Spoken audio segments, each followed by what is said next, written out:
serial entrepreneur, what does that mean? Well, he's done more than one startup. He's done two, three, four. And I'm like, oh my gosh, that's what I need to do. We thought about it, and then we did some analysis, and we realized that travel was one of Google's biggest revenue verticals. Initially, we never thought Ctrip was our competitor. But what's funny in the world is once you get really big, everyone's your competitor. We control a third of the business of one of the largest airlines in China.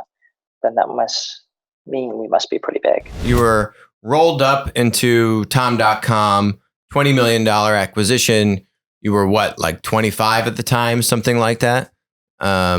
Roughly around there, mid-20s? A little bit older than that, but yeah. So then Chunar, the big gorilla. Tell us about that. How did you, where was the kind of idea for inception on that? How did that all come together? I assume you didn't have Murdoch whispering in your ear about like travel is going to be a big thing. We got to do that too. And yeah, so what's the background context there? Yeah, so we had a different inspiration. I think there was a couple. Christy Lustout, she works for CNN. She's one of the correspondents, and she was interviewing this entrepreneur, Edward Tian, who's a famous Chinese entrepreneur. And she said, Edward Tian is a serial entrepreneur. That was the first time I heard that word. What, serial entrepreneur? What does that mean? Well, he's done more than one startup. He's done two, three, four. And I'm like, oh my gosh, that's what I need to do. I can't just do one startup. I have to do more than one. I have to get out of working for the man. And, although I had one successful company, I realized, you have to be a serial entrepreneur. And so that was one inspiration. And then so me and my co-founders from the sports website, actually the same team, we were chatting and talking, and we were at a Starbucks at the Hong Kong Airport Express. I remember this very vividly. And we were saying, well, so what are we going to do?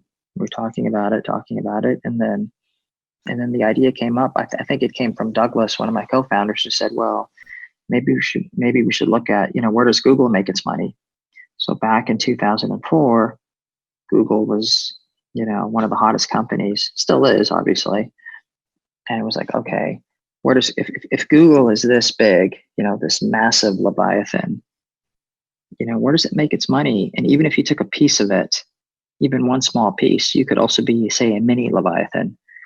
I know that's kind of an oxymoron, but, we thought about it, and then we did some analysis, and we realized that travel was one of Google's biggest revenue verticals. So we thought, well, heck, if that's one of their biggest verticals, why can't we build a better mousetrap just in travel, be better than Google in travel, and that was really the genesis of, how Chunar started. Awesome.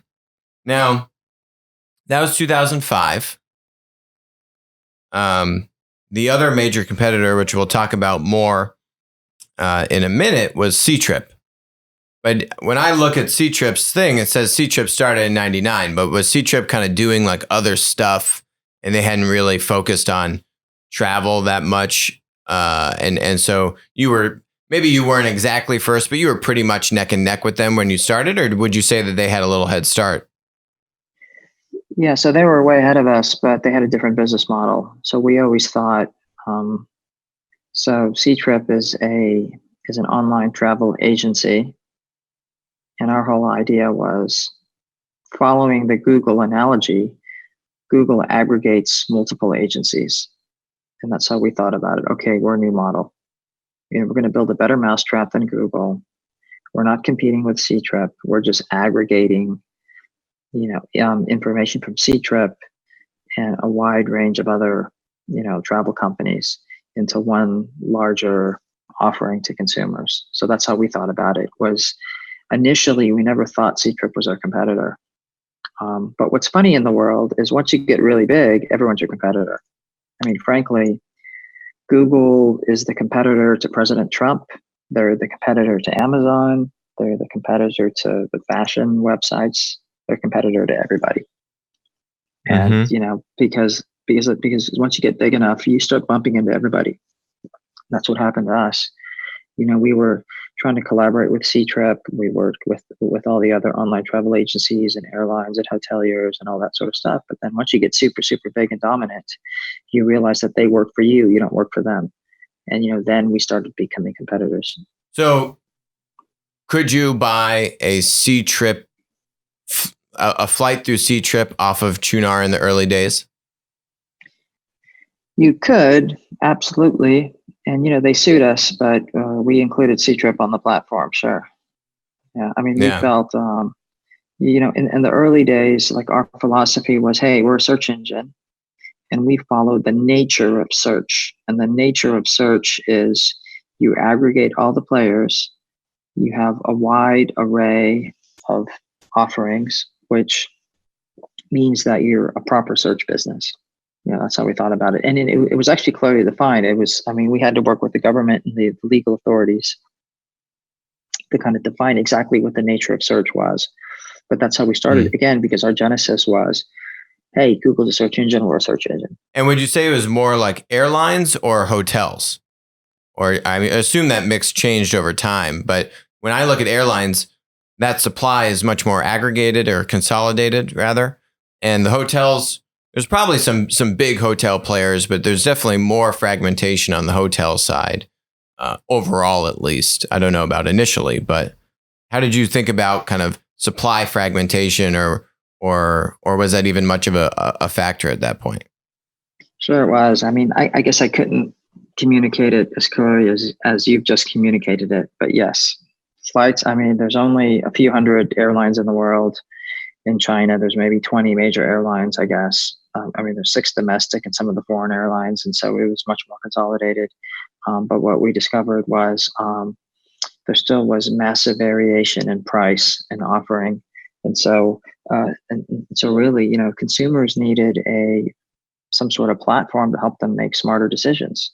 In fact, our vision was we help consumers make better decisions. Really simple. Which is completely different than what C-Trip and Expedia and all the incumbent travel players were thinking. They were thinking, how can we help airlines sell more? That's how C-Trip thought about it. How can we help all these suppliers sell more? And we were like, how can we help customers make better decisions? So we were coming from, you could say, a different side of the universe, although both of us were approaching the same point in the universe. And I was just going to say, like on the hotel side, you're right. It's a bit more fragmented. We were lucky that when we started, there weren't as many chains, but then the chains started to emerge, and we were their partners and helping them, in different ways and helping consumers navigate that. You went public 8 years later, on the NASDAQ. But what were some of those? What were some of those, is there a defining moment you would say getting from 05 to 13 where the company was on the line, or you were about to go, say, belly up, or you just had to grit your teeth and grind, and somehow you made it through? But was there any kind of singular defining moment in that journey to IPO that you can remember? Yeah, there's a few. For the first 4 years, the business was growing, but it had not captured the imagination of the markets of people. I remember people telling me, why don't you do a social network? There's this guy Zuckerberg in the States doing that. Why don't you do that in China? That's what they literally were saying, so why are you focused on travel, right? Although it was weird because it made so much sense that consumers needed a tool to make better decisions, right? Not helping airlines to supply more products, right? But for the first 4 years, the traction was okay, but the thing is, we weren't growing like crazy. Sure, we're growing at 3 times a year, but all the big social companies were growing at much faster. And so I think, I wouldn't say we were stuck, but we were growing moderately. We were going under the radar. Everyone who used the tool said, this is a great service. This is a real service that provides real value to consumers. We were helping consumers save lots of money for sure. But it wasn't growing like a Facebook or a MySpace or kind of whatever. Yeah, through basically Q3 of 2010, you'd raised an aggregate about 27 million US dollars. So, I mean, it's a chunk of money, but it's not the massive, hey, we're just flooded with insane amounts of demand kind of growth that you're talking about. Yeah, totally. And, frankly, of all the money we raised, we only spent 7 to go from 0 to 1 billion, right? So it wasn't much money, right? I mean, you can be extremely capital efficient if the competition isn't there. If the competition's there, then a billion in sales, right? No, just value. The value of the company. Value. Right? So it's profitable. We had some profitable quarters, but we were just growing moderately. We were just smart with our capital. We had to be more creative. We weren't just, frankly, if you have too much capital, like, you're just not creative. I mean, there's a question. Why do all the movies in Hollywood suck? I mean, literally 90%, 95% of the movies suck. It's because there's too much money. And so these directors and producers and writers, I mean, no one's really creative. I mean, it's just really bad. And however, if you have a constraint, i.e. capital, and maybe there's a people constraint and some other constraints, you're actually just much more creative in how you do things, and you actually become much more efficient. And, and we had a constraint in that case. We had not captured the imagination of some of the other verticals. And that allowed us to, you could say, operate under the radar.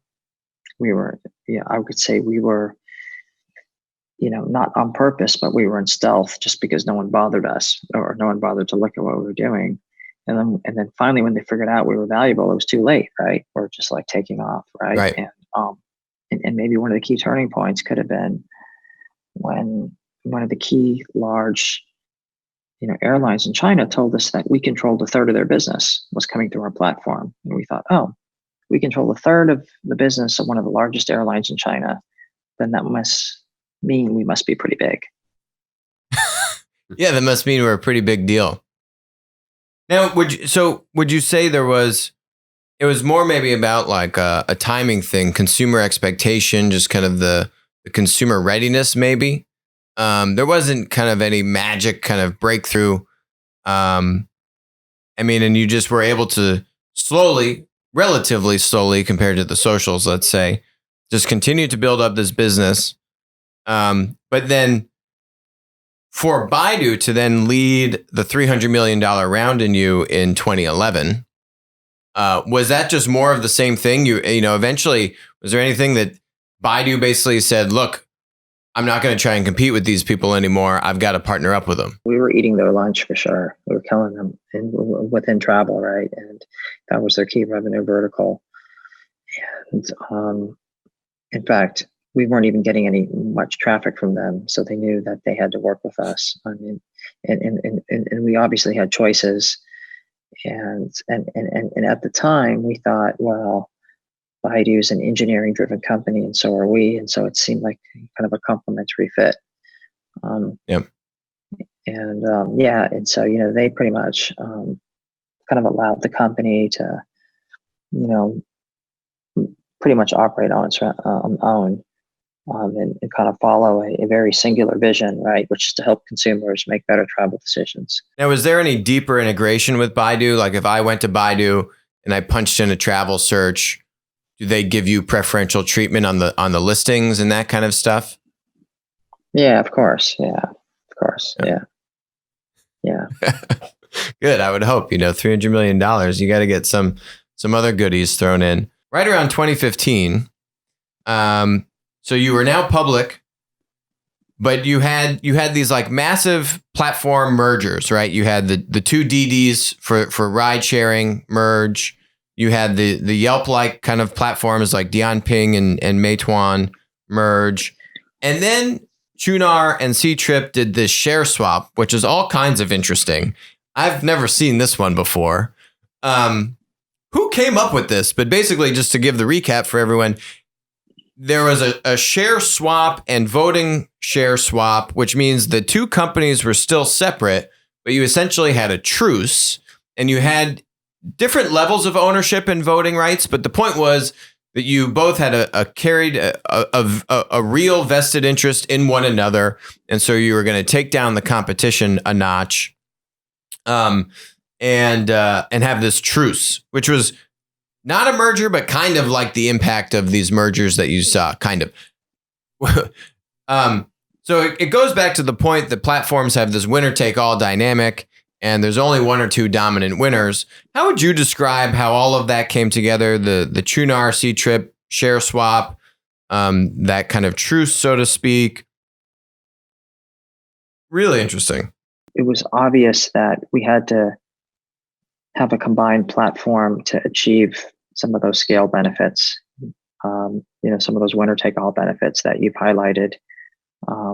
At the same time, are we able to encourage the animal spirits of like individual entities, right? That's what Barry Geller is faced with at Expedia. For years, he's encouraged silo thinking, i.e. the animal spirits of, the various entities just fight it out. He didn't care, and it worked well. And then, and Mark, the former, CEO thought, what, maybe we can extract some benefits if somehow we push back on those animal spirits a little bit and try to achieve some scale benefits instead. And that led to all sorts of execution challenges and impact on earnings and stuff like that, right? And so I think that was going through their mind when they considered that, that sort of mega merger. Unfortunately, after that merger, and it really was a merger. It's just, you're right. There was just some like investment banker approach, right? Maybe for legal and tax reasons, it was done this way, right? I'm not an expert. But then, unfortunately, this company called Meituan started emerging, which is also very strong in travel. And they've done an exceptional job, and they work with Booking.com now. And like Wang Xin, the founder, is just an amazing guy. And then Alibaba with their Fliggy, which is their travel platform, they continue to make investments in travel. And so, although, like the two major players who were fighting it out, TrueNAR and C-Trip, decided to have some sort of détente. I think we only had a 5-minute break before we started seeing, some of the other guys, like pumping up. Hi, this is Alex from Winner Take All. Thanks for joining us. Hope you enjoyed the content. Feel free to leave a comment, ask us questions, and definitely make sure to join us on our next live stream.